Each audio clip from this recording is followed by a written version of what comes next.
and it's just not in my wheelhouse. I don't know. Yeah, that was my only question. I was just curious if you knew about it. Thanks for answering. Thank you so much. And then Mr. Dabbles, we've got in queue. Hey, can you hear me okay? Yes, sir. All right.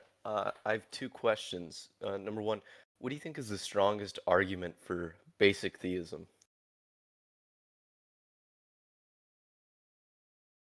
Okay, so you might think that this is a cheat as an answer, but the strongest argument is going to be a kind of cumulative case argument where you try to weigh up all of the considerations and you argue that on the balance, all of the evidence supports basic theism more than it supports any alternative to it. That would be, I think, the strongest kind of case that you could make. Okay, I also just want to know, are you familiar with J. Dyer's transcendental argument for the existence of God? Not really, no. Like I've never seen a written down version of it. I've heard people talk about it, but no. It in the kind of discussion in academic philosophy, there's almost no mentions of that kind of argument. So I'm not really familiar with it. All right, that's all. Thank you. Thank you for the great question. I'm going to pull up one question real fast. So Hall yesterday was asking about, one, if someone believes there cannot be morality without religion, does that not suggest they are a psychopath? Okay, so I think that's a bit harsh. I mean, you can just sort of be mistaken. Like philosophers have all kinds of bizarre opinions that turn out not to have consequences of the kind that you might be inclined to think would follow from them. And I guess what I would want to say to somebody who thought that you can't have morality without religion is that there's just lots of evidence to the contrary, and there's nothing special about the morality of any particular religion. Morality is much the same everywhere, in every culture, at its heart. So there's a bunch of things you're not allowed to do. You're not allowed to kill the neighbours. You're not allowed to steal from them. You're not allowed to lie to them, and so on. And of course, you shouldn't kill as something that everybody agrees on, has exceptions to it. So most cultures allow, I think all of them allow, you can kill in self-defense in certain circumstances if there's just no alternative, right? Nobody's going to say that's not okay. And probably defending your kith and kin if there's no alternative, if the only thing you could do in the circumstances, that would probably be okay too. And then there's other things that are more controversial about whether you can kill in those circumstances or not. Can you kill animals for fun, for example?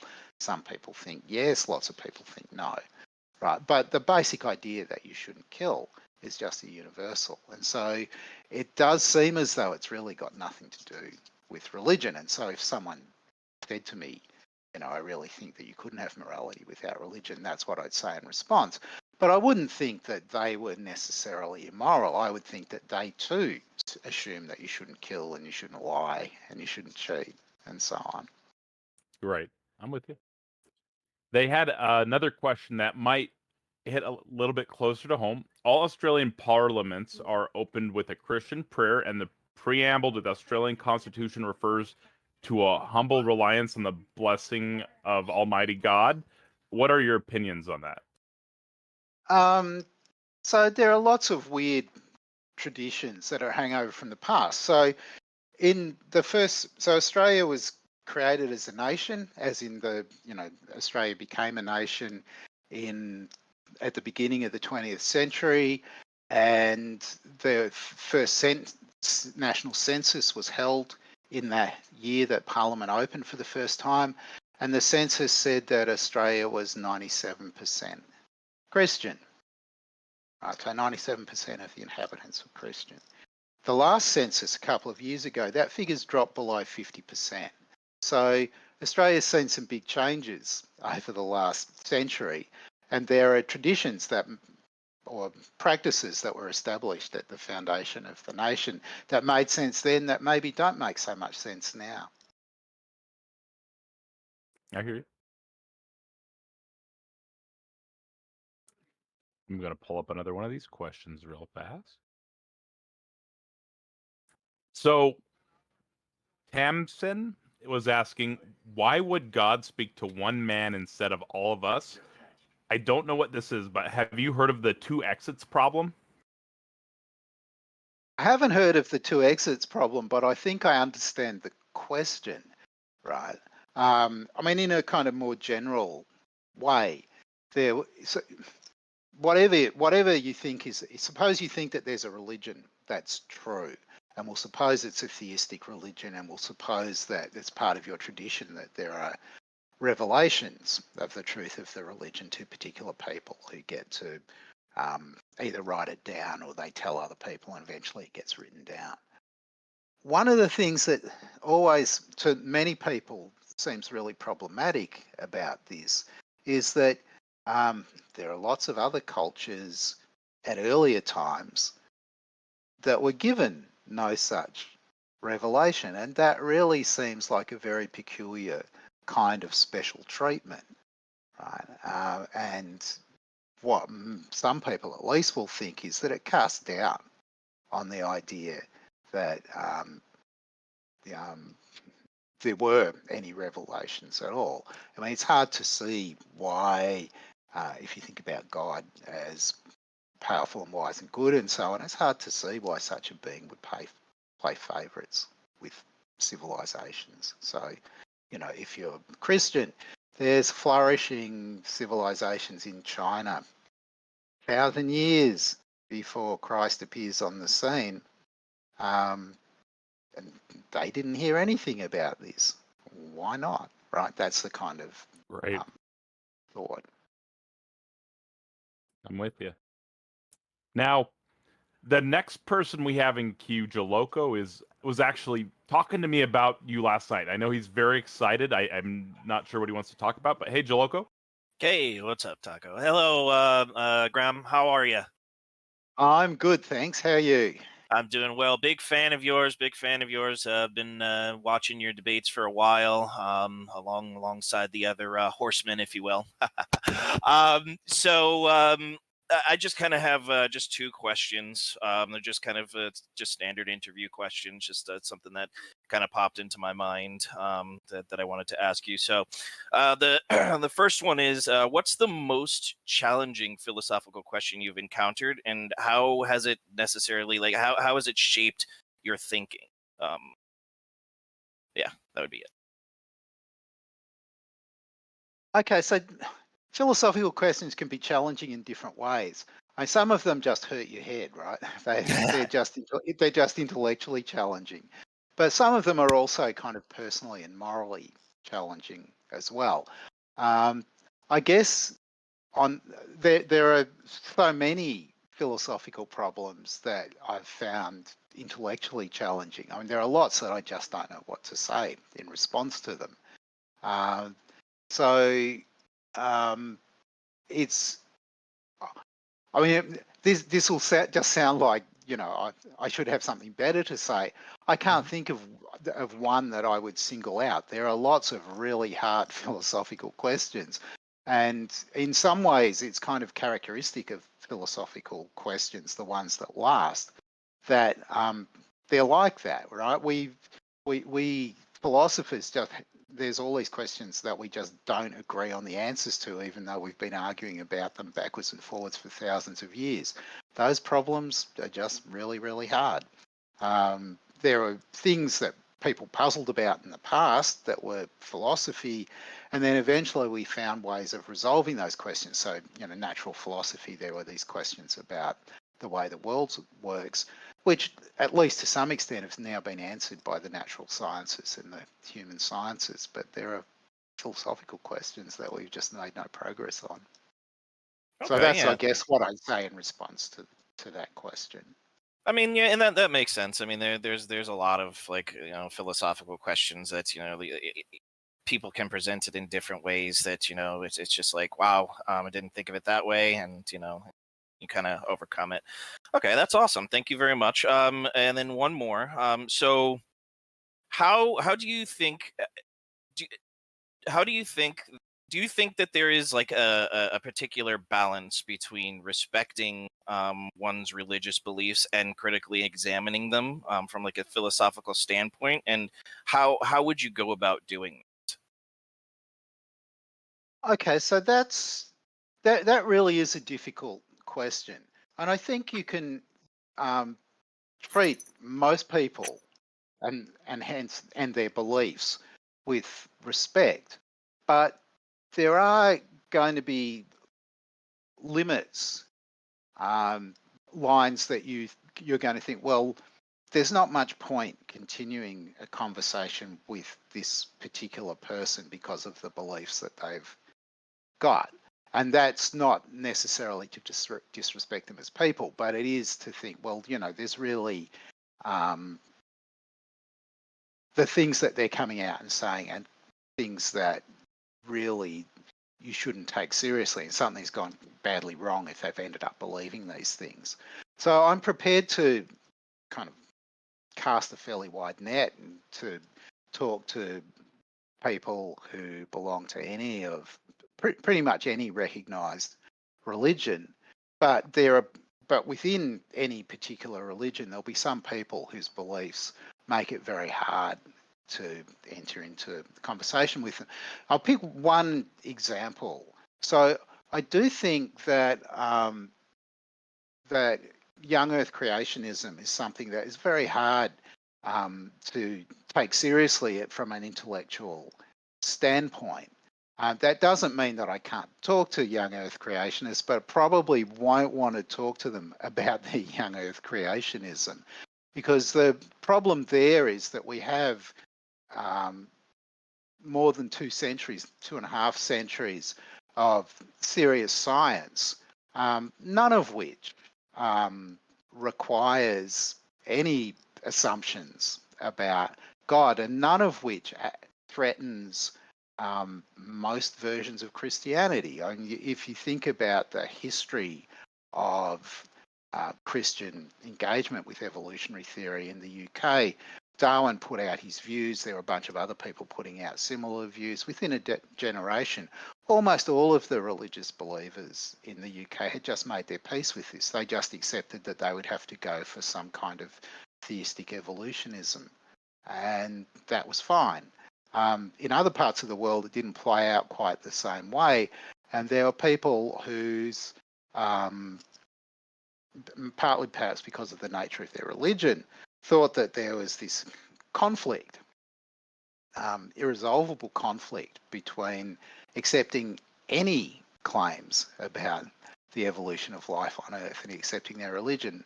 And I think from the standpoint that we're now at, if you end up trying to have a conversation with those people, what you want to say is, look, go and read some textbooks, some serious textbooks, the kinds of things they teach at universities, recognised secular universities all over the world, and learn some stuff about evolutionary theory. It'll take you years, but if you really think that you're interested in the evolution of life, that's where you need to go. Oh, yeah. Well, that's great. Yeah. So, and the reason I asked that is because when we have debates on this server, sometimes it gets very difficult to really kind of try to tolerate some of the things that people say, and I was just trying to see if there was like a way that you would navigate that to be, I guess, necessarily more professional, right, rather than going back and forth with ad hominems with them and whatnot. So, thank you very much. Okay, so I will say something about that. So I mean, Uh-huh. I agree. I mean, it's not, I wouldn't say so much professional as just you listen to people, hear what they're saying, and kind of make the decision for yourself about what kind of way you want to engage with them. But getting into kind of insults and things like that doesn't benefit anybody. So that's my view. Yeah. All right. Thank you very much. Thank you very much for having me up, Taco. Have a wonderful day, Graham. You waited. Thank you so much for coming up, Choloco. We've got a few questions in various mediums, so I'm trying to figure out who wants to come up right now. But the one question that stuck out that I think is a great one is, how do you approach the contingency argument for the existence of God? Okay, so one way of thinking about the contingency argument, so there are different versions, there are different contingency arguments. So let's go with a fairly generic one and just see where this leads to. So you might think that if there are things that could have been otherwise, then there's got to be an explanation for why they are the way that they actually are, rather than some other way that they could have been. And if you think that it can't just be that wherever you've got something contingent, an event or a state or whatever, that you can explain it in terms of an earlier contingent state or event. It couldn't be contingency just going all the way back into the past. And so the thought is, at some point, you've got to hit something that's necessary, something that couldn't have been otherwise, and that then coming in the other direction can explain all of the contingent stuff.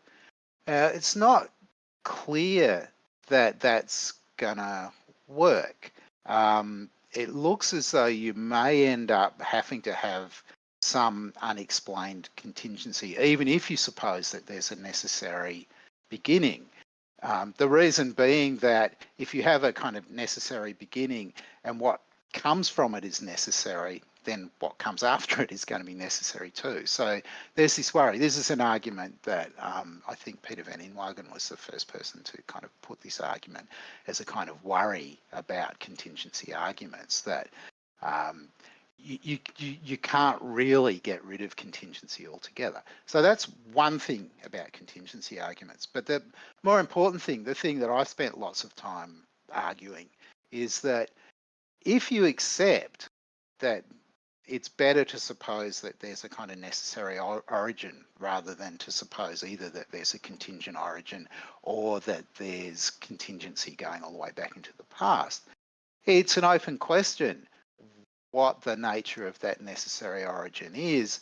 And in my view, you would do better to think that the necessary origin is just the kind of initial state of the universe than you do to postulate that it's a God. Right, and there's quite a bit to say about this, but that's what I think. And so you don't really, theists really don't get any mileage, in my view, out of the contingency argument, because there's nothing that's, even if you buy the controversial assumptions that go into it, it's not going to get you to God, right? If you're a naturalist, you'll just say, no, there's a kind of a natural beginning that's necessary.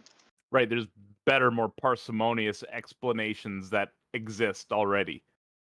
Yeah, that's what I think. Right. I mean, this is controversial like everything, but yeah, that's what I think. So one user did respond to what you were saying previously about contingency. What do you think about the new Grim Reaper paradox called the Jolly Giver argument?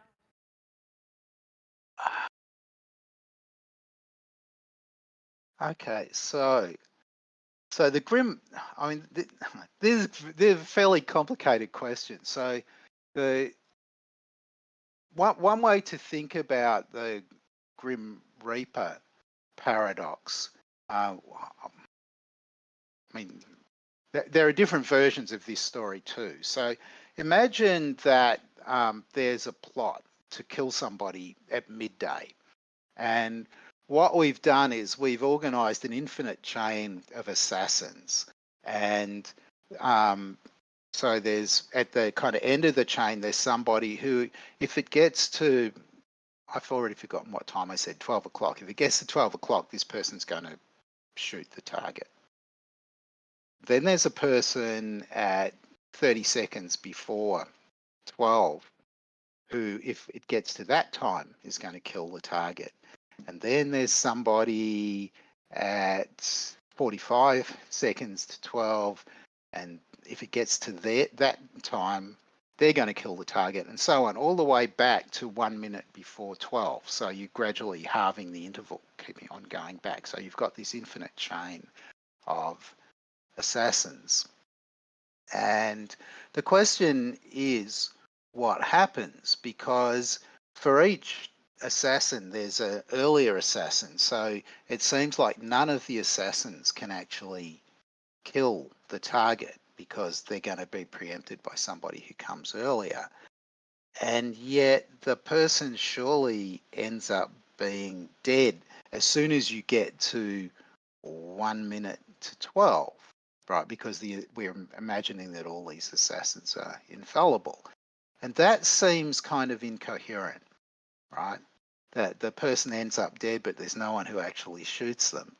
And so what some people have concluded from this is that it's just impossible for there to be an infinite series of things. Right, so this is meant to be an argument against actual infinities. That's where it started. Now, I think that the right way, I mean, this is going to be very quick. I'm not going to go into the ins and outs of the argument, but I think the right thing to say is that, sure, the scenario is impossible. It's impossible to have that scenario, a bunch of assassins lined up in that way. But that does nothing to show that the past couldn't be infinite, right? So it doesn't generalize. There are special features of this particular case that meant that you couldn't have that setup, but that doesn't mean that there couldn't be other setups where you had an infinite past. And so the argument doesn't show what it's meant to show or what people who put it forward think that it shows.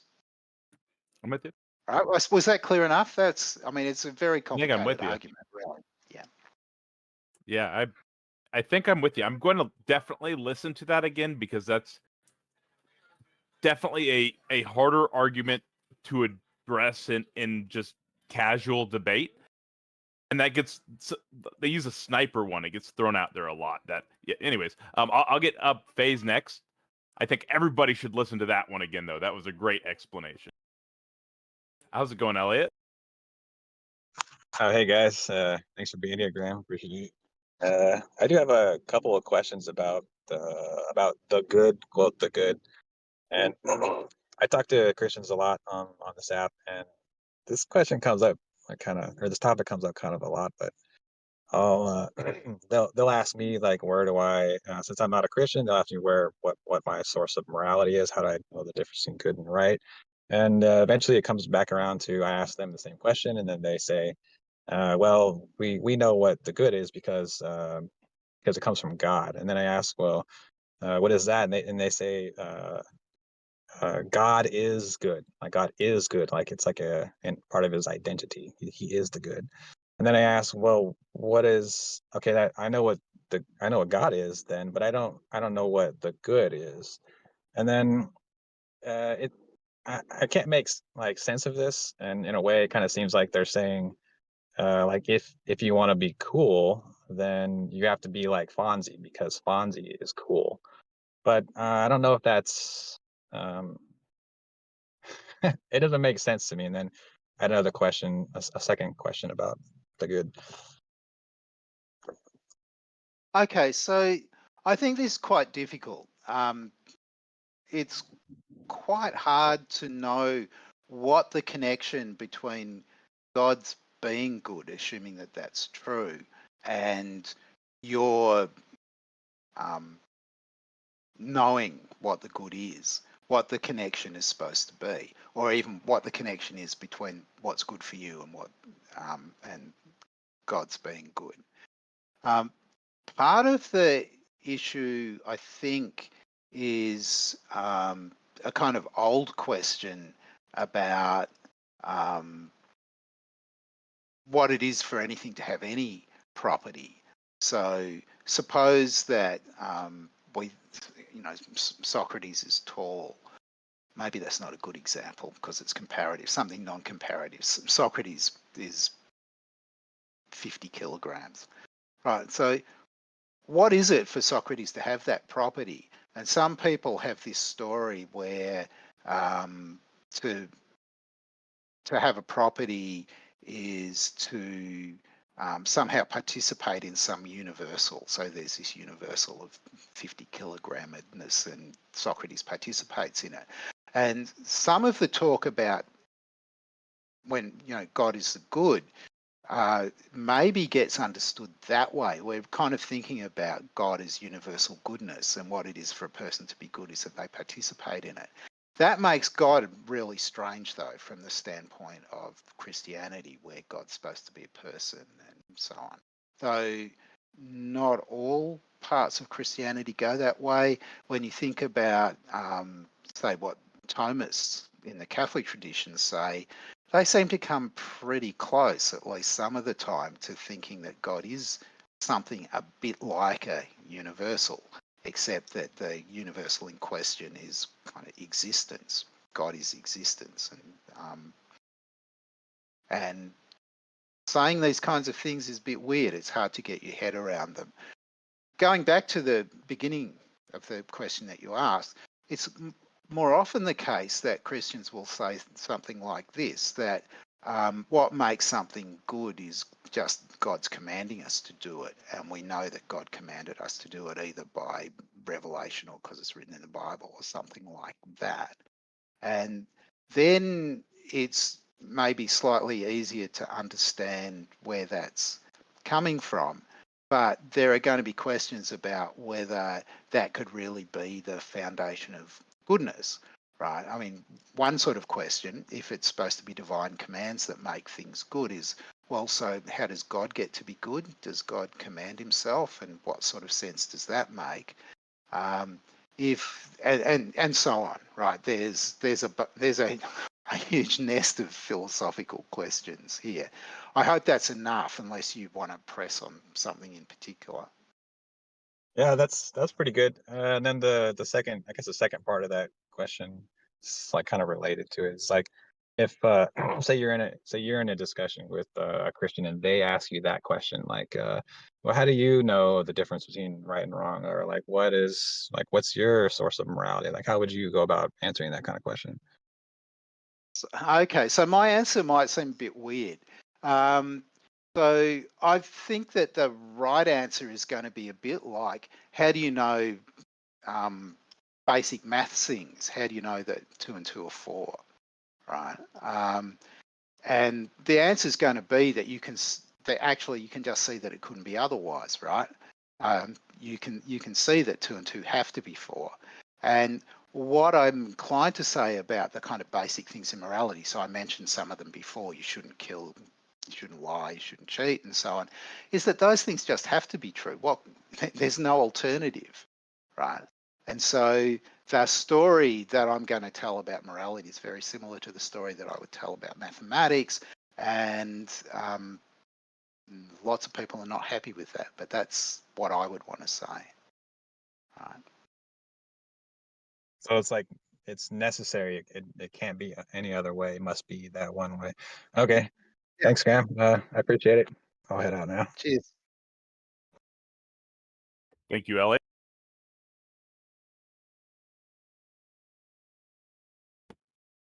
Had a few more questions, so let me get this pulled back up here. Now, I think I have a good idea what you're going to say here, and I'm hoping you say it, but do you have an explanation for how and why the universe exists? This is from ADJ. Okay, so there's a bunch of different explanations that you can have about why there's a causal reality. You might think that there is because there's always been, so there's just this kind of infinite regress. That's all there is to say. Or you might think there was an origin, and if you think there was an origin, you can either think, well, it just happened that there was an origin. It didn't have to be, but there was, right? So that would be to view it as contingent. Or you might say there was an origin because there had to be that origin, right? And although it's a kind of outlier, there are some people who've said, why is there a causal reality? Because it's good that there is one. So John Leslie, for example, has said that. I'm inclined to dismiss that one as not really making, as not being very attractive. If pushed, I'm going to favour the idea that there's a necessary origin over contingent origin, just because I think that it's kind of neater in your theorising to end with something that's necessary rather than something that just has no explanation. And of course, there will be something, if you think that it's necessary, there is something that doesn't have an explanation, namely, why is it necessary? But that seems fine to me. What's necessary is so no matter what, so there's no alternative. So if you ask me why is it necessary, I'm just going to say, well, there's no answer to that. That's in the nature of necessity. Right. The important thing here is that this range of options is the same, regardless of your views about religion and God and so on. Right. I mean, you'll end up taking one of these stances. So there are some theists who say that God's contingent. Right. Richard Swinburne's one person who's said that. He doesn't like the idea of a necessary beginning. But most people who are theists go with the kind of necessary origin, and there's no reason that I can see why, if you're not a theist, if you're not religious at all, you can't just run the same way. Absolutely. I'm with you there. I am pulling up Bandicoot now. So you probably have interacted and debated with Muslims and Christians a lot in your work, right? So which group has, in your experience, been more open-minded and intelligent and willing to discuss logically? So you're right that I have had discussions with Christians and Muslims and Hindus and Buddhists. I've had discussions with lots of different people. I don't think that there's a difference. If you think about populations as a whole, and you think about the population of Christians and the population of Muslims and the population of Buddhists and the population of Hindus and so on, across all of the religions, I don't think that there's any significant difference in intelligence or open-mindedness or just being decent people across those populations as a whole. There might be differences, though there aren't any that I've noticed, when it comes to the kind of particularly evangelical wings of those various religions. If there was, that would just be a kind of historical accident, in my view. Okay, well, who do you think is the most convincing Christian apologist? Is it C.S. Lewis?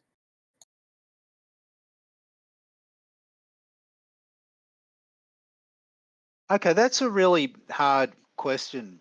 I'm not sure who's in the group of the Christian apologists, but if you compare, so maybe you'll allow that some contemporary philosophers like Josh Rasmussen are Christian apologists. I would think that Josh is way more convincing than C.S. Lewis. That would be just my opinion, though. Josh, who? What was the last name?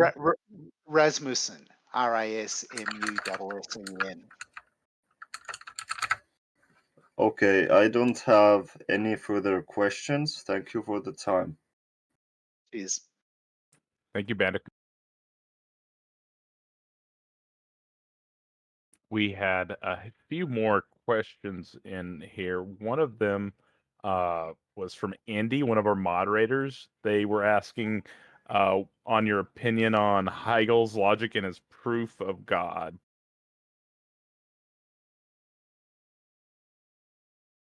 Okay, so that one's going to be really. So you're asking me about Hegel, yeah? Yes, sir. Yeah. So that's going to be quite tricky. What I've said in my writings about this is that it's really not clear what Hegel's argument is. It's not clear what his premises are. It's clear enough what the conclusion is, because the conclusion is supposed to be that there's a God, right? But it's really not clear what the premises are. And I've had some back and forth with various people, including some friends of mine in Sydney who fairly recently published a paper about this, trying to explain what the argument is. But I don't think that they succeeded any more than earlier people have in identifying what the premises would be, such that the claim that God exists is a logical consequence of those premises. So I'm going to confess, although I've spent a bit of time reading Hegel, not just Hegel on ontological arguments, but Hegel on religion generally, and I really don't know what the argument is supposed to be that Hegel allegedly offers. So that's it. I have another fan that requested to talk with you like a day ago. I'm pulling him up right now. Darwin's strongest soldier. Hello. Hi, Graham. Big fan. So I just kind of wanted to know if you kind of drew a distinction between natural and supernatural stuff, or if you just kind of let that open to whoever was like promoting like supernatural things. So, I mean, I have a way of drawing a distinction. Maybe not everyone will agree with the way that I draw the distinction, but at least in part, I think it's very intuitive. Like, I can give you a list of things and I can say which ones of these are natural and which ones are not. And you'll have no trouble doing the sorting. So long as you've, like if I say quokka, you might say, what's that, right? It's a kind of small native Australian marsupial, right? And you wouldn't categorize it correctly if you didn't know what quokkas are. But if I say cat, you say natural. If I say ghost, you say that's not natural, and so on. And it turns out that we're kind of basically on the same page. Most people know how to sort the natural and the supernatural. I feel like I understand a little bit, but what if there's like some phenomena that people like there's like things like ball lightning, whereas people might attribute them to like wisps or some type of ghost, and they think it's supernatural, or do you just kind of think that that's just a misunderstanding of the phenomena that they're looking at? Yeah. Okay. Then they're just making a mistake, right? I mean, fog lights or whatever you want to call them, that's just a natural phenomenon. It's not something supernatural. It's not a sign of anything supernatural, according to me. Right. Okay. Well, I have another question, but I think I asked two, No, so go for I'll it. maybe. Okay. I heard you in something you said in a different thing on the I watched on YouTube is that you kind of deny qualia, and I was just trying to see if you could maybe expand on that so I could better understand your position. So I don't know whether I deny it or not. It depends what you mean by qualia. So I think that when you look at something there's stuff going on in your brain, there's something that it's like to have that stuff going on in your brain. If that's what you mean by qualia, well, then I believe in them. But if you think of qualia as something that's kind of this non-physical thing, disconnected from the stuff that's happening in your brain, then I don't believe in it, right? So it's going to be a terminological thing, whether they're a qualia or not, according to me. Okay. I see exactly what you mean. Okay, so you're more, and I kind of in the same frame where I think like when we talk about like the redness of a tomato or something, like we are describing something, but it can just be this like physical phenomena. I think you were talking about Mary's Room, the thing I was watching, Yeah. and because to me Mary's Room just kind of begs the question of, well, did Mary actually have all this physical knowledge, and you're just kind of claiming that this is where the limits of the physical knowledge is. But yeah, I totally get your position. But thank you so much. Okay, cheers. Thank you. Now, we had a user ask a great question, and it really hit home because I realized I didn't do a full intro with you here. They were asking, who is Graham Oppy? Could you tell us a little bit about your writings and publications and who you are? Okay, I mean you can tell me to stop if I go on too long with this. So I'm a philosopher at Monash University in Melbourne, in Australia. I've been working mostly on philosophy of religion for the last 35 years. And in particular, in my early career, I worked a lot on arguments about the existence of God. More recently, I've been thinking about naturalism and thinking about ways that you might try to make arguments for the superiority of naturalistic worldviews to theistic worldviews, or indeed any other alternatives to naturalism. I can promote a couple of my books. One Absolutely, book that please. I quite like is a book called Atheism, the Basics, that I wrote about 3 or 4 years ago, which is got some nice stuff about the kind of history of atheism, as well as reasons for thinking that naturalism might be a good thing, and then some speculations about what the future might hold for atheism. So that's in that book. And there's another book called Naturalism and Religion, where I try to set out to answer a range of questions that you might have about the connection between naturalism and religion, but sort of thinking about what religion looks like from a naturalistic perspective. So that would be 2 of the books. That's probably enough.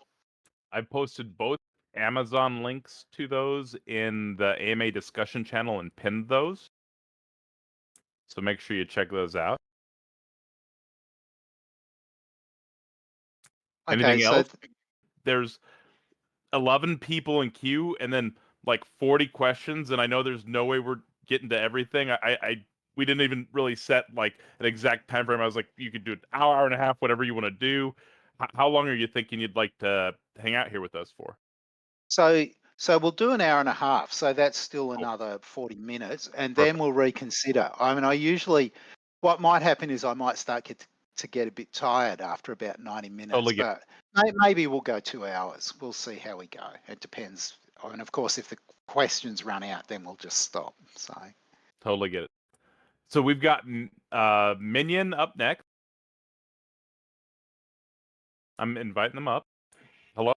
Hey there, sir. I'm a big fan of. I really know you from writing. I like your SCP article on the on ontological arguments. It's really like you ran the gamut on that. Anyone who's listening, that's where you go if you want to know about that, because there's not many sources on that sort of thing. And then your book, the best argument for atheism, the best argument against God, rather. That's a great book. That kind of changed my mind on a lot of things. I had a question about. I don't know if you've ever heard of this. So you just say, if you haven't, just say nothing. But there's some people who take Gödel's incompleteness theorem, if you've ever heard of that, as something that as an argument for God's existence, as something that you can use to argue for God's existence. Have you ever heard of that? And what do you think about that? okay, so I think that it's very hard. It's drawing a very long bow to try to connect Gödel's incompleteness theorem to the existence of God. There has been some discussion about whether there's a kind of analogy that you can draw between our knowledge of mathematics and our knowledge of God based on Gödel's incompleteness theorem. So I actually did a couple of talks on this topic a year or 2 ago.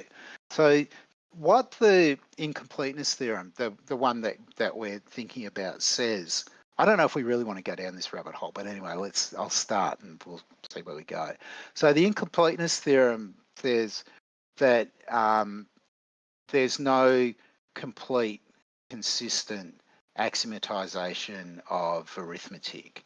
So if you have some finite axiomatization of arithmetic, there'll be truths of arithmetic that you can't derive from the axioms. Right. So what this is, what the Gödel incompleteness theorem is about, it's a limitation on axiomatizing arithmetic. And once you understand that that's what it's about, it's a bit hard to see how that's going to lead to an argument for God's existence. You might think there's a whole lot of truths of arithmetic that we won't know about, given Gödel's incompleteness theorem, but that really doesn't follow. We don't. I mean, independently, we already know that there's lots of truths of arithmetic that no one will ever think about. Think about two really big numbers, like with like a googolplex digits in each. No one is ever going to sum one of those and come up with an answer. There's lots of arithmetical knowledge that we're never going to know. So the fact that we can't make a finite axiomatization that will generate all the truths of mathematics doesn't in any way add anything to the limitations on our mathematical knowledge that were already there. Right. And so there's no special role here for God that's somehow connected to our mathematical knowledge. That's my view. I hope that was not so brief that it was unintelligible. No, thanks very much. Have a good, I suppose, be morning for you. Thank you. We post. This is a great question. So, were you originally an atheist, or were a theist who became an atheist? Okay, so my ancestry, at least on my father's side, is Cornish. So we were miners in Cornwall for hundreds of years. And one of the things that happened in Cornwall is that the Wesleys, John Wesley and Charles Wesley, spent a lot of time evangelizing down there. And so my family history is full of Methodists. And when I was born, my parents were Methodists, and I grew up as a Methodist and went to Sunday school, went to church, and so on. And so I was a kind of conventional believer, the way that lots of children are. When I got to be about 12, maybe 13, in a fairly short period of time, I just decided that I didn't believe any of it. And that was that. I've never been anything other than an atheist and a naturalist ever since. So that's the kind of short history. Well, thank you. It's very interesting. And then Mr. Straight is up next. I'm pulling him up right now.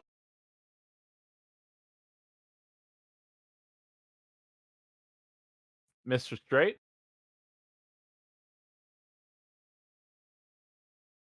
All right. Deb Seneca?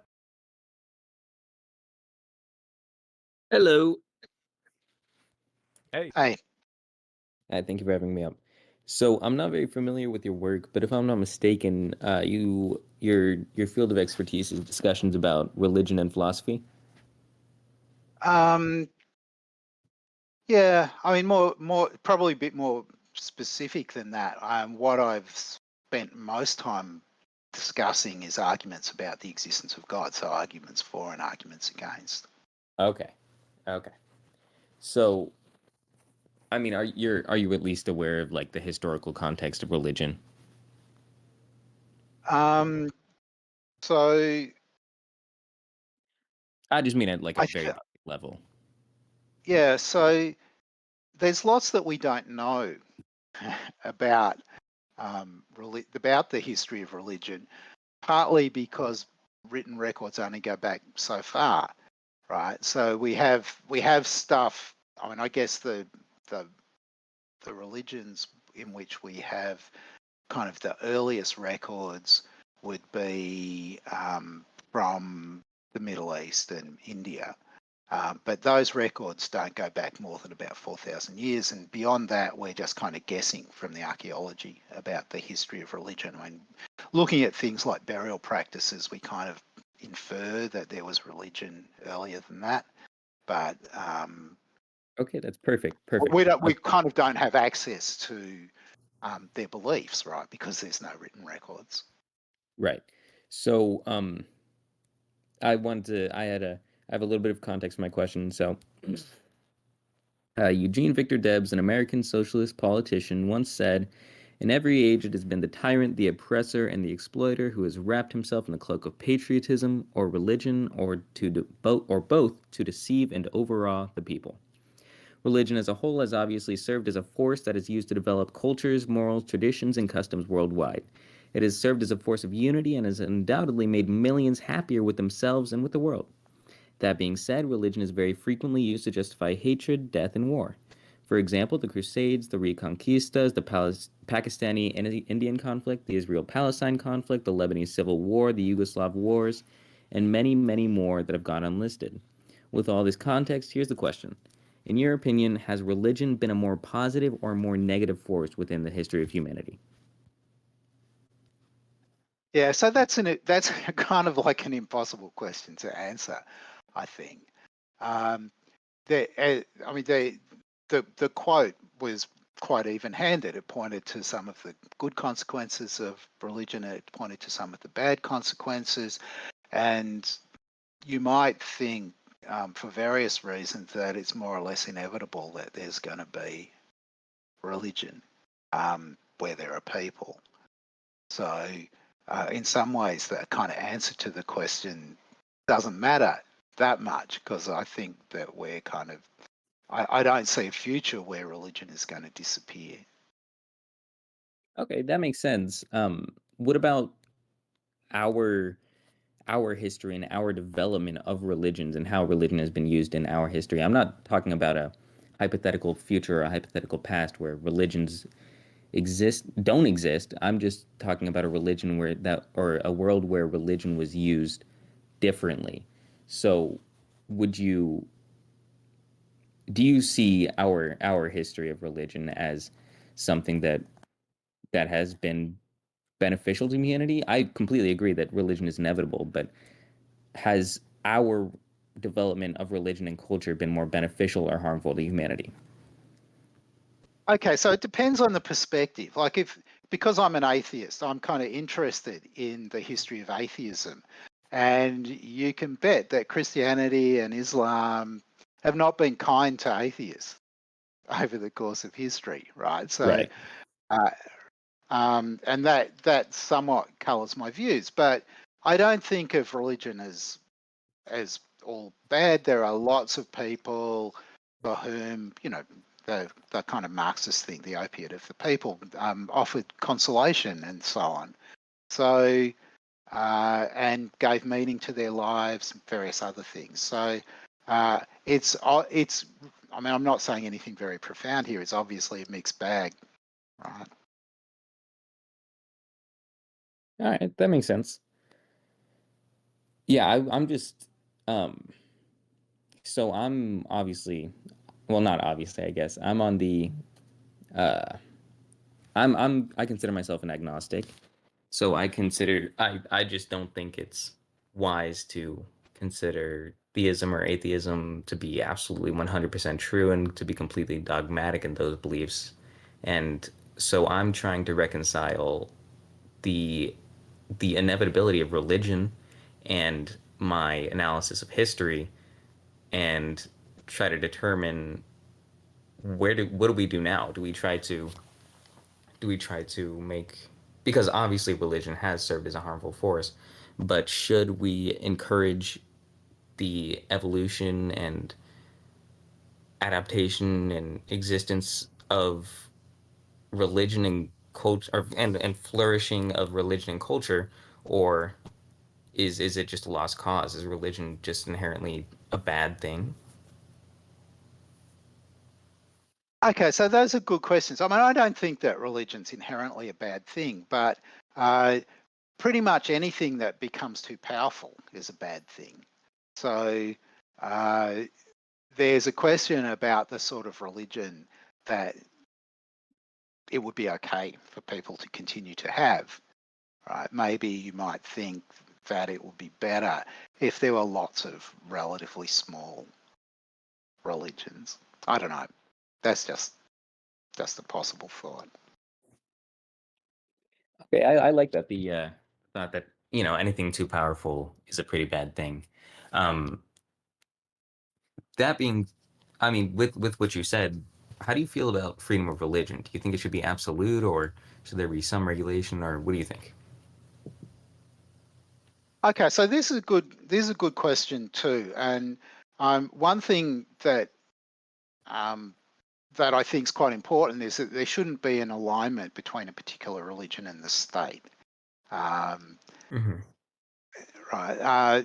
So maybe there's got to be some that enforces certain kinds of limitations on both the state and religion. So religion isn't completely free, right, in its development. But on the other hand, people should be able to, assuming things are not too bad, people should be able to associate, to pursue whatever their religion is, whether it's Wicca or Christianity, doesn't matter what it is. Yeah, no, I completely agree with what you're saying. I'm like, secularism has just been, in general, the leading contemporary current of humanity and been proven to work pretty well. But I'm more concerned with, where do we draw the line? Because there's some religions that, you know, hypothetically, a religion that, say, wishes to sacrifice people, or wishes generally just wishes bad things to happen. Where do we draw the line between allowing them to freely practice their religion and anything else? Okay, so I think the answer to that question, sort of in principle, is pretty straightforward. There's a bunch of things that we kind of agree are wrong, that are enshrined in our laws, our constitutions, and so on, and people don't get to violate those, and they don't get to, and in particular, they can't excuse their violating them by appealing to religion. So human sacrifice is just going to be out, right? Because we don't allow killing, right? To take one of your examples. Right. Okay, and what about this is probably going to be my last question, but what about just like general so people that have there was a case in American politics recently. It was 2018, where there was a Christian bakery or cake shop owner, and there was a gay person who came into the cake shop and asked for a wedding cake for their gay marriage, which was completely constitutional and legal at the time.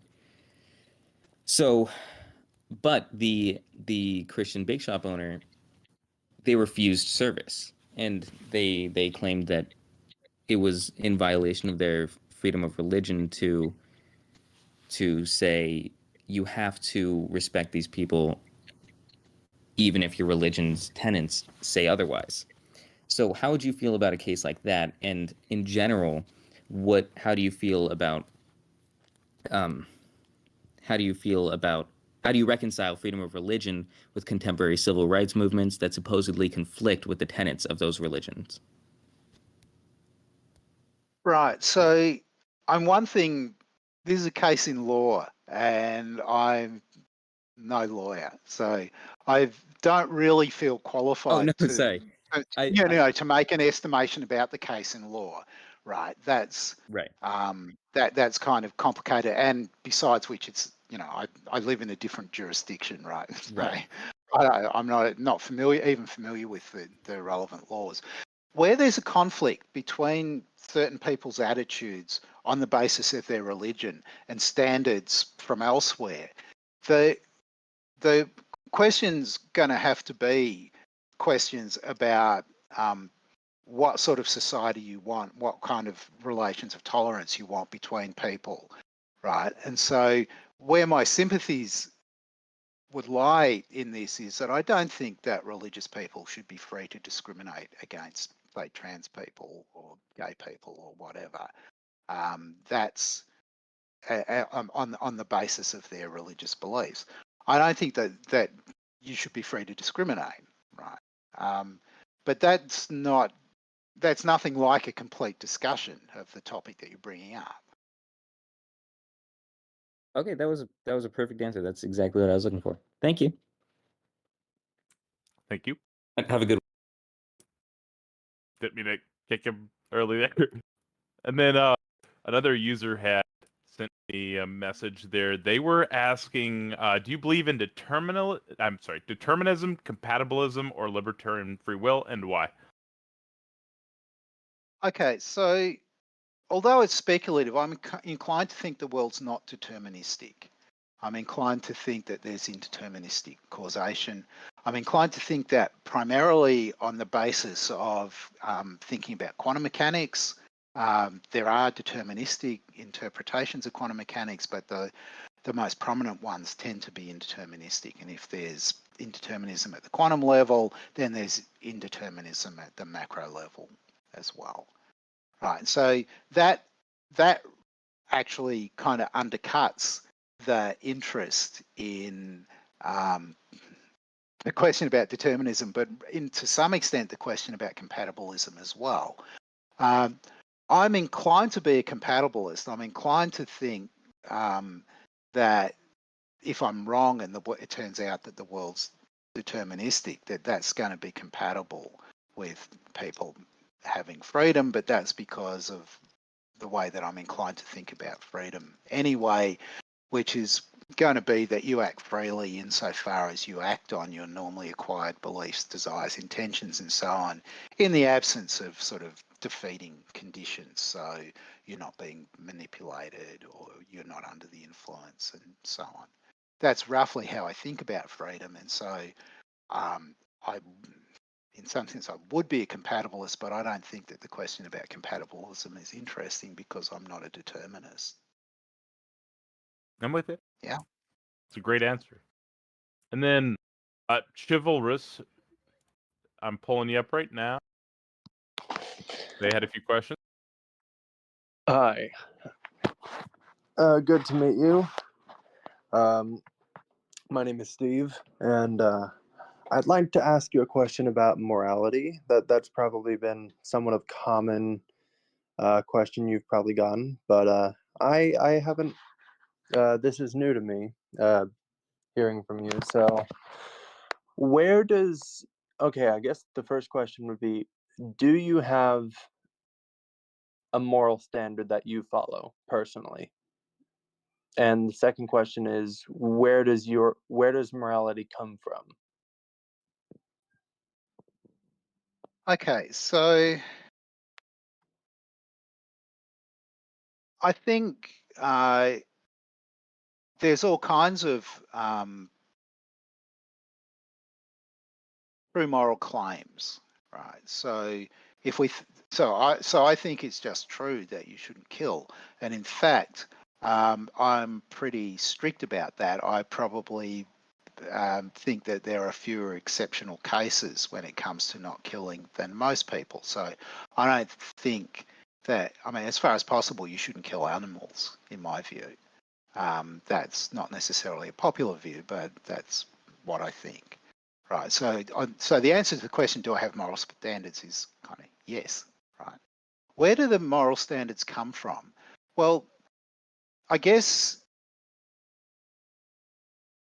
maybe the kind of story that I want to tell will be something like this. Humans are social creatures. We live together. We couldn't do that unless there were all kinds of things that we accepted. For example, that by and large we shouldn't kill one another. Right? Society wouldn't survive at all if the neighbours were just fair game. Whenever you got sick of them, you could just go and knock them off. Right? So I think that one way of answering the question about where morality comes from is it just comes from the kinds of creatures that we are, and we're the kind of creatures that we are because of our biological and then ultimately social evolutionary history. Right. But this is not to suggest that there's some relativity or something here. For all human communities, there's a bunch of claims, moral claims, that are just true. You shouldn't kill, you shouldn't cheat, you shouldn't lie, you shouldn't steal, and so on. All of them perhaps with some caveats. So to take the you shouldn't steal, maybe if you're going to starve to death and you've got children who are going to starve to death and there's a very wealthy person and you can hop over the fence and nick a few of their apples, well, maybe that's fine, right? And maybe we aren't even really going to think that that's wrong. But that's an exceptional case. In general, you shouldn't steal, right?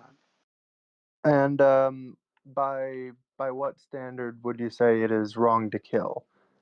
Like, do you think humans are able to govern ourselves, even though we're basically equivalent? You know, my case is that without God, then all morality is subjective, and it's just down to human opinion.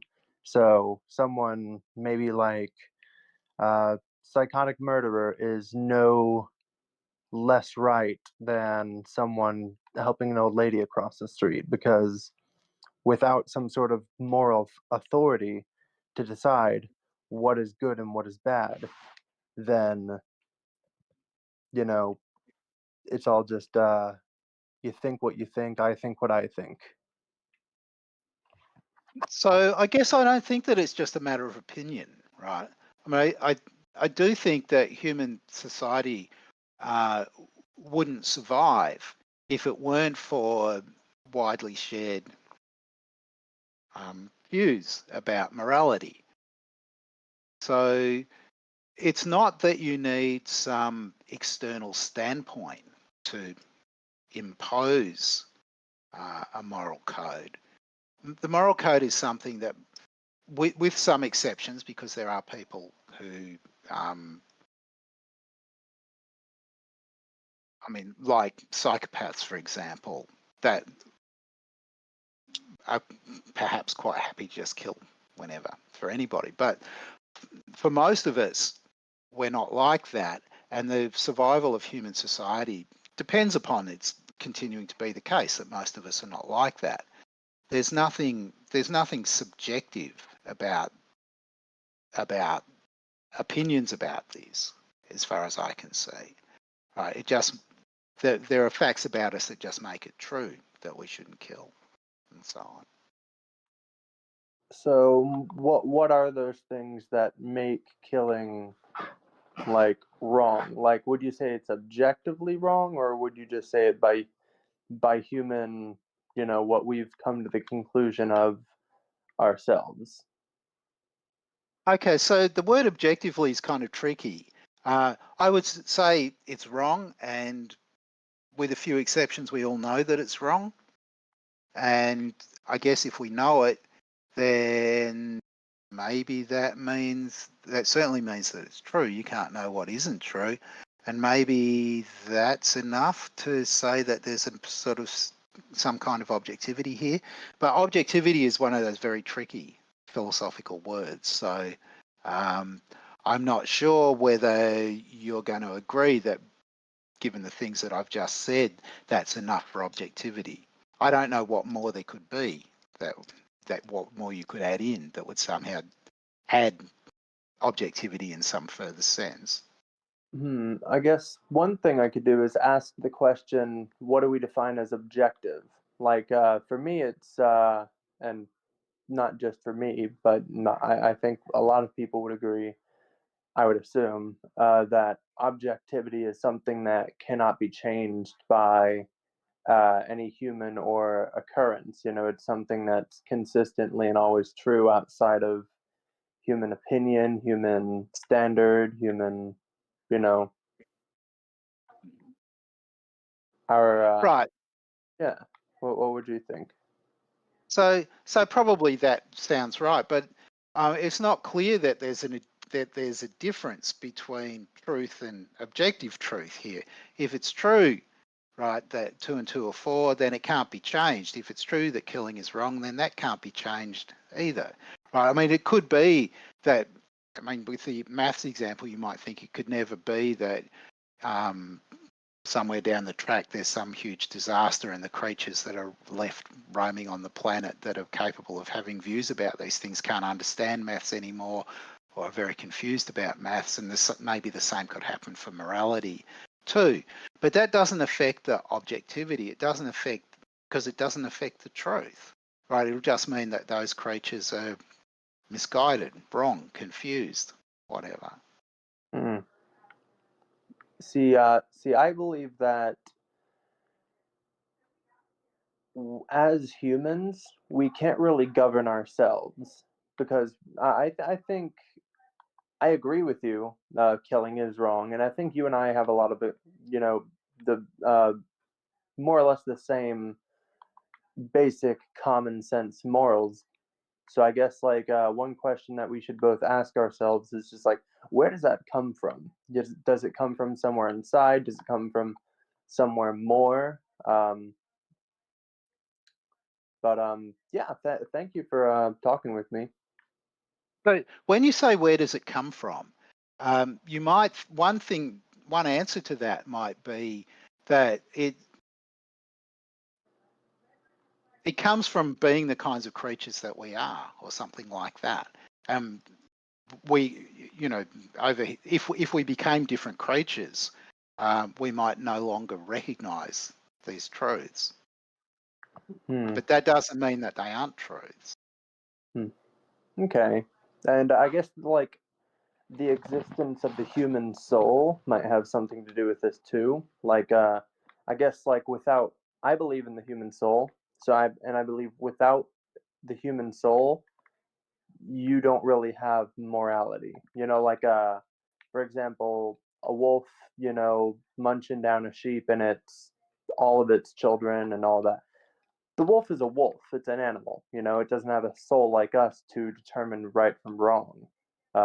It doesn't have that natural sense. Hey, something inside me, I don't know what, tells me that this is not good. This is rather evil. So, do you believe in the human soul? So I think that you should think about different kind of animals. So you should look at the studies of chimpanzees. I think that chimps, there's kind of rudimentary morality there. They have a sense of certain things being fair and certain things being unfair, and they respond with emotions like resentment that are rather similar to humans. And I agree that maybe it's a bit of a stretch with wolves, but I think, you know, there's a range of creatures that we're much more closely related to, things that we hived off from much more recently in our ancestry, that are more like us than people tend to recognize. So Yeah. that's not answering your question directly. That's just a kind of side point. On the question about whether we have a soul, well, we have to understand what you mean by this. If you're thinking there's some other substance, so that you're a kind of union of a body and a soul, I don't believe that. If you think there are certain attributes that we have that are kind of not physical or natural attributes, I don't believe that either. So in that sense, I don't think we have a soul. But if what you mean is, are we intelligent and sensitive? Do we have moral sentiments and so on? Then the answer is yes. Of course we have those things. I mean, there are people who deny it, but I'm not one of them. But thanks for talking to me. Of course. Thank you. We had a question in DMs. What do you think? And thank you so much for coming up, by the way. But what do you think of the argument against naturalism? That is, if naturalism and evolution were true, the probability of having reliable cognitive faculties is low. Okay, so this is famously Plantinga's evolutionary argument against naturalism, though there are kind of historical antecedents for it. So So I've written some stuff about this. There's a chapter in, or half a chapter in the book Religion and Naturalism and Religion about this.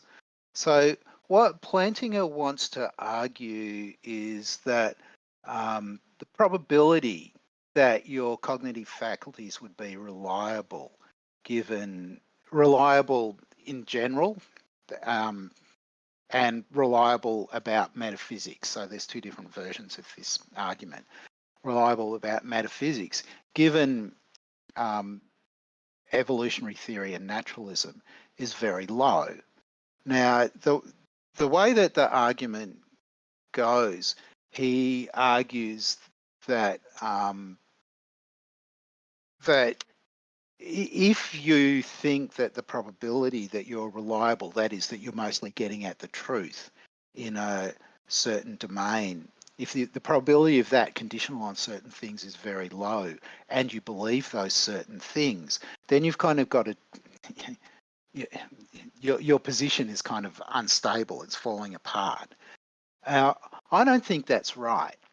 Right, so here's and I'm not worried about what we're going to condition on. Just think about what's the probability that you're reliable about metaphysics, that your metaphysical beliefs are mostly true. The answer is going to be, if you're got any epistemic modesty at all, is that's got to be really low. The reason is because metaphysicians disagree about everything. Pick any question in metaphysics and there's 1,000 different opinions. At most, one of them can be right, probably none of them are. The idea that there's somebody who's getting metaphysics mostly right is actually kind of absurd, right? So all of us should think that the probability that we're reliable at metaphysics is very low.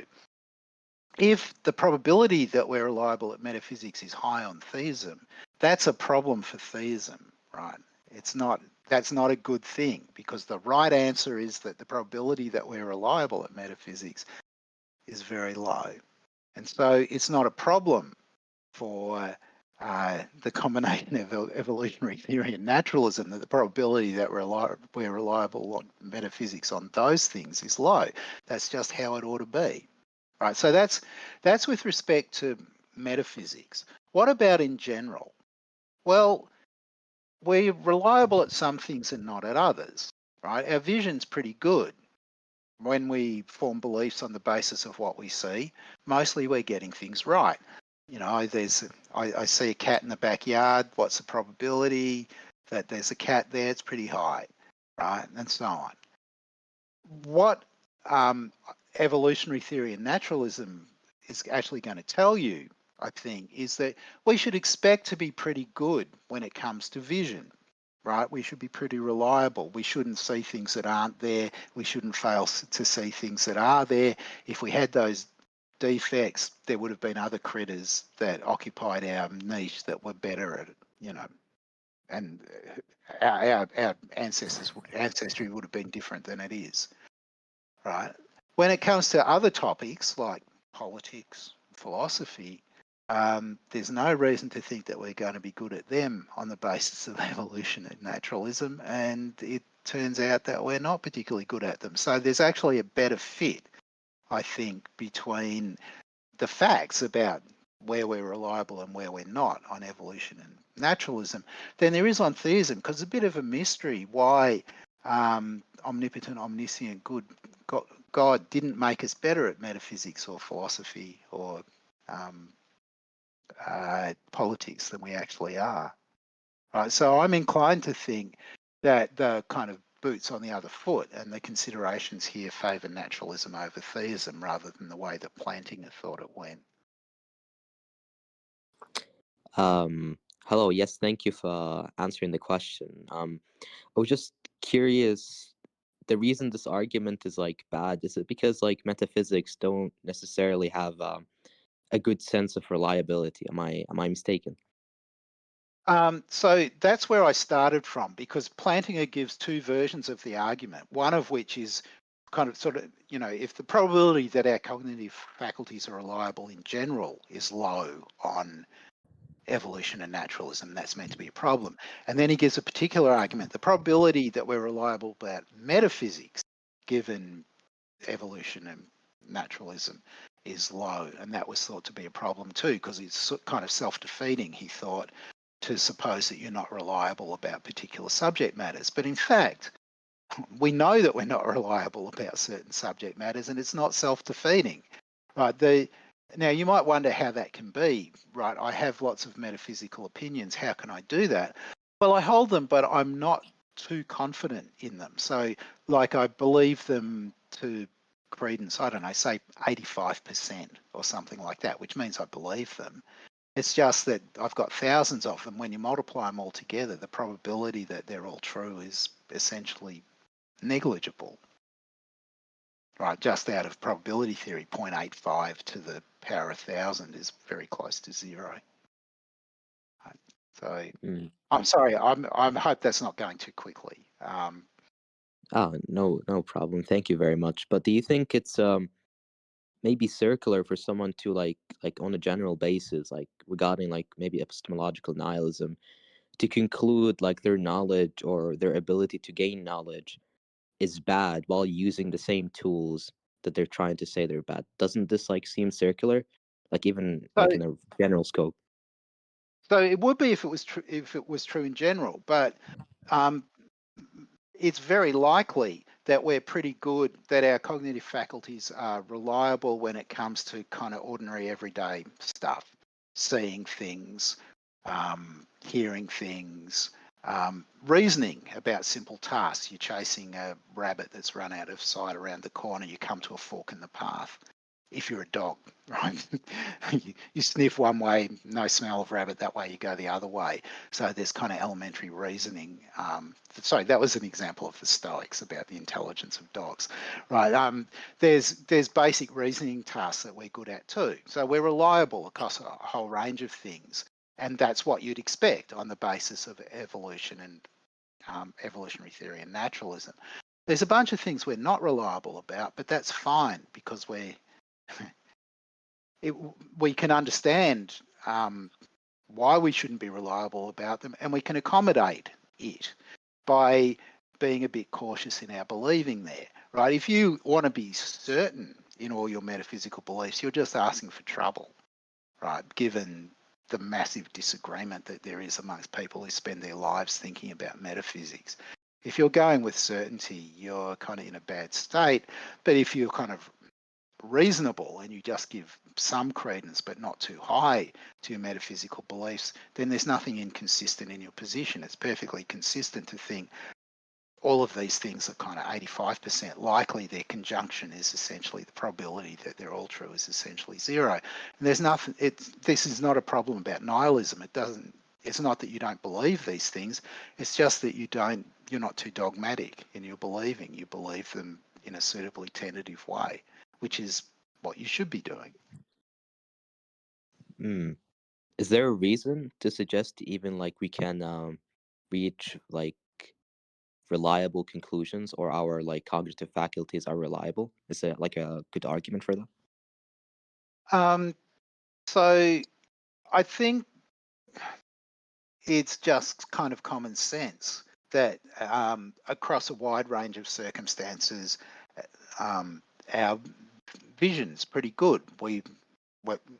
We see things that are there, we don't see things that are not there. Of course, there are defeating circumstances. If it's really foggy, for example, and I think I see something in the distance, I should be a bit cautious about whether I think there's a moose there or whether I'm just imagining it, right? But we're also pretty good. It's not just that in kind of standard conditions, when things are good, we're pretty accurate in our vision. We're also pretty good in adjusting when the circumstances are not so good, so that we're more tentative in our believing, right? And what goes for vision goes for sound, taste, and so on for the other senses as well. So I think we have really good grounds for thinking that our faculties are reliable, and not just the senses, but our reasoning. In simple reasoning tasks, we're pretty good. most of us, when we're splitting the bill at the restaurant, can quickly arrive at what the right answer is for dividing up the cost, just to take a fairly simple example. I see. That answers my question. I appreciate that. But I just have one small question. Does Mr. Oppy believe in PSR, like a principle of sufficient reason? So I think you can have a principle of sufficient reason, but it can't be too strong. So here's a really kind of super schematic picture of the universe. There's a bunch of initial conditions, there's laws, and then there's a kind of indeterministic evolution where there's indeterministic evolution, there's no explaining why things go one way rather than another. That's kind of essential to indeterminism. So setting aside the so your principle of sufficient reason is going to explain everything that happens in one of the following three ways. Either it's one of the initial things, which I'm going to suppose are necessary, and so the explanation for their happening is that they're necessary, or it's going to be that it's something that, given everything that had happened up to this point, was kind of necessitated by them, and so there'll be an explanation for it, or it's going to be an explanation that says, we can explain this much and the rest is just down to chance. And everything fits into one of those three categories. So there's your principle of sufficient reason. There's a sufficient reason for everything, so long as you're prepared to accept that where there's indeterminism, it's sufficient to say that's one of the ways that things could go, and that's how it turned out. I see. I appreciate that very much. Thank you. Yeah, goodbye. Cheers. Thank you, Isaac. Thank you. And then we have Lol. Invite him up right now. He is here.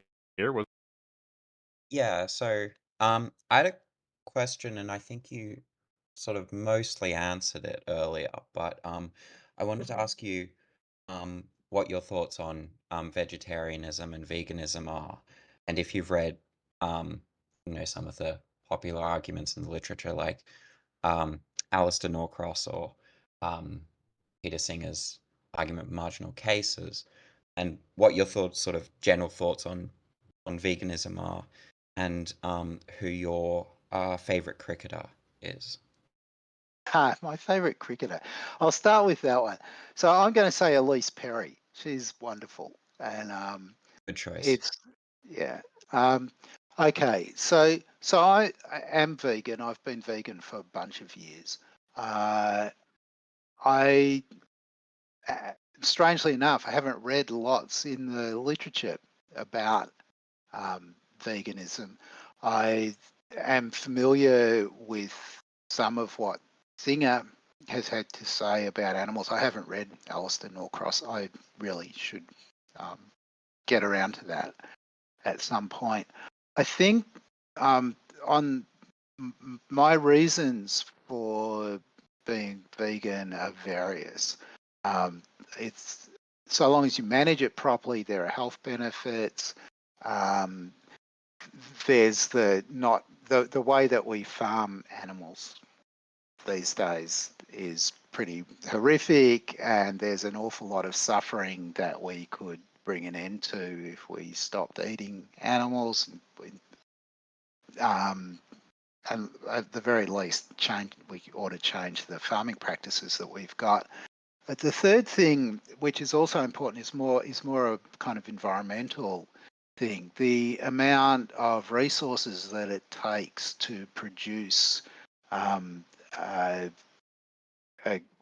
kilogram of meat compared to a kilogram of tofu is well, there's really no comparison. It's just you just need so much more to get your kilogram of meat, and so there's questions about just looking after the planet that favour veganism as well. So there's a kind of run through of some of the considerations.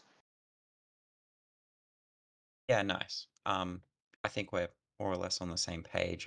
I'm also vegan, and vegan mainly for sort of animal rights reasons, but also environmental reasons. Anyway, I'm not going to go on. And yeah, I also like Elise Perry. She's great. So yeah, I'll hand it off to someone else. Thanks. Cheers.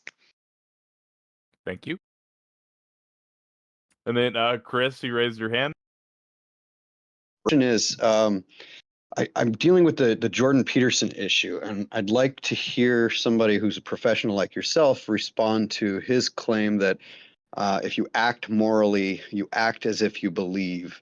On the other, well, he says these two things, and I'd like to just get your response to it. The one is that atheists can't really be an atheist because they act like they believe, and then he says that he doesn't have the right to claim he's a believer because he doesn't act enough like he believes. So if you could just respond to that for me, thanks. Okay, so there's so much to respond to there. I don't understand the claim that atheists act as if they believe, right? So if this is act as if they believe that there's a God, then as far as I can tell, we have hundreds of years of people acting in ways that make it clear that they don't believe that there's a God, right? So that bit seems really strange. Now, he might be thinking that they act morally, and they wouldn't be acting morally unless they believed in God. But that seems just clearly mistaken on historical grounds, right? There were, if you go back to look at the writings from ancient China, where nobody believed in God, but there was a lot of concern with acting morally. If you look at the kind of literature from the Warring States period, and look at Confucius and Junzi and people like that, right? So it sounds like there's a bunch of implausible assertions being made there. Maybe I can put it like that. Yeah, I appreciate it. I don't hear enough people coming back to him with that. He is saying that that if you act morally, you're acting like you believe in God, therefore you do. And I can't imagine how he would come back to the Buddhist thing, except for to say like he's a presuppositionalist essentially, and so he thinks that everybody knows deep down inside that there is a God, and so then they act morally. But thank you for responding to it. I appreciate it. So one thing that should be pointed out to him probably is that there are people who've run with the basic sort of schema that he's working with, but in reverse. So Georges Ray says there aren't really any theists. All of the theists know deep down that God doesn't exist. Recommend that he read that. Sounds good. Thanks. Thank you, Chris. We've got a few more questions. I thought one recent one was interesting, so I'll go over that one from Puda. Hey, Dr. Oppy, what are your overall thoughts on Thomism as a philosophical discipline? Are the I cannot speak, critiques that the discipline is unintelligible or gibberish true? So I think that that's unfair. It's not gibberish. There's a very long tradition. Thomas lived in the 13th century, and there's lots of developments that have been spun off from his original writings. But if you go back and you read the Summa, it's perfectly intelligible. Lots of it's really quite interesting. I mean, I'm thinking about the big Summa, the Summa Theologica, but all of his writings, he is. So it's quite unfair to say that it's unintelligible. I do think there's lots of stuff in there that even many Christians aren't going to believe, and certainly people who are naturalists are not going to believe. But that's okay. Right? I'm not going to. You don't have to insult his intelligence in order to disagree with him, and you don't have to sort of insult contemporary Thomists in order to disagree with them either. I hope they were talking more about the critiques. I Should not read that back part. Sorry about that. And then, what's your view? I know you talked to me about this previously, but what's your view on consciousness and how do you define it? So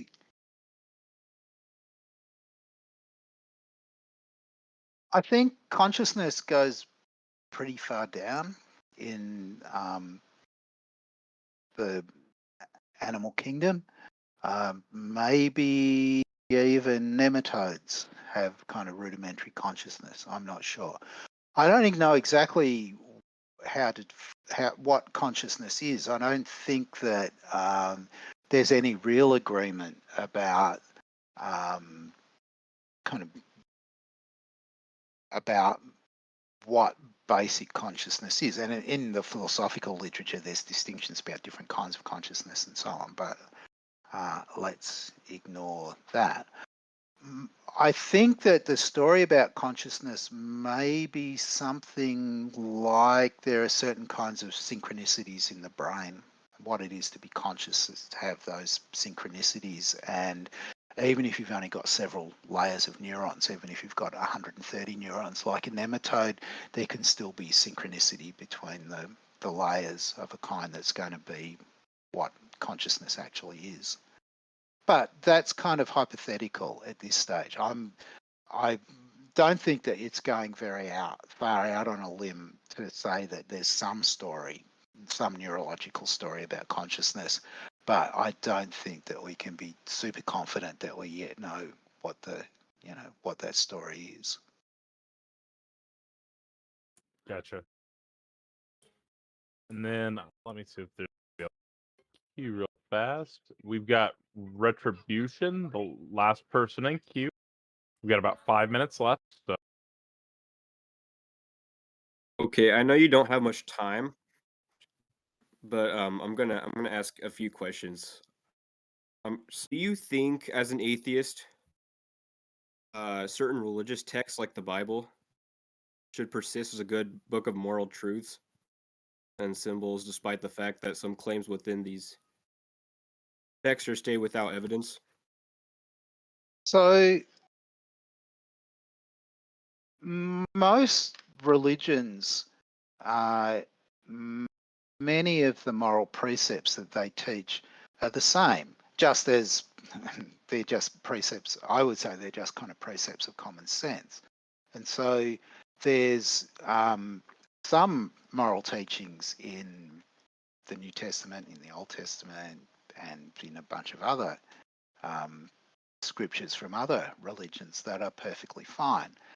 It's also the case that there are a whole lot of teachings in most religions that are not kind of precepts of sort of common sense morality or something like that, but rather ways of marking insiders and outsiders, people who are inside the religion and outside the religion. So things to do with prescriptions about what you shouldn't eat and what you have to wear and various things like that.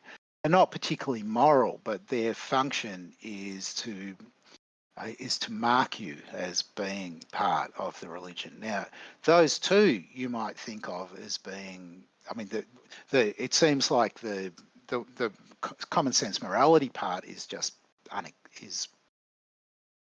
unexceptionable. It's just perfectly fine. And you might think that the kind of marking people as belonging to particular religious groups is fine too. So that will give a pass to quite a lot of the content of any religious scripture, I think. Do you think morality is born out of like progression? Like it's a part of evolution because certain species don't attack their own species, and I think it might be like morality might be progressive. Do you think that's the case, or? Okay, so there's variation in the species. Some species partners attack their mates. In some species, the adults are very territorial and will attack any one from the same species that tries to invade their territory. So, I mean, so far we're kind of talking about non-social creatures, but there are lots of social creatures, and there's what look from the outside like rules. You don't attack the members of your own pride or troop or whatever it is, while you might attack the members of other prides or troops. And maybe there are creatures that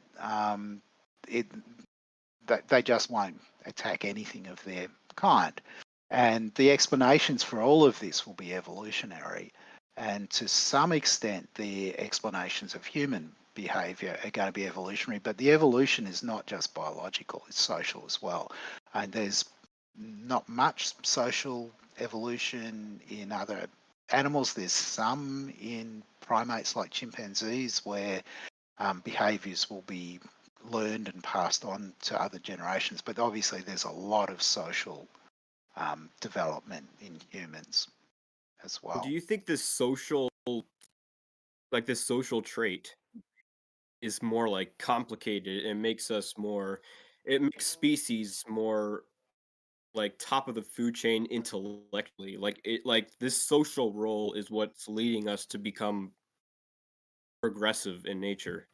Do you think this social role in religion is necessary in this case with this?